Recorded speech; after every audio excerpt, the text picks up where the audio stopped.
हिनकर गायकी के अगर बात कल जाए, हाँ क्या बात हमारे थे, लेकिन हिनकर गायकी हम सुने छे, हिनकर गायकी के हम माने छे, बड़ा सुंदर हिनकर गायकी मिथिलांचल में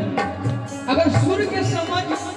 हालांकि माधव राय मिथिला रत्न भ गेला, लेकिन सुर के समझ अगर किनको छिनका रूप भाई के छे, एक बात के हम माने छे।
सावधानी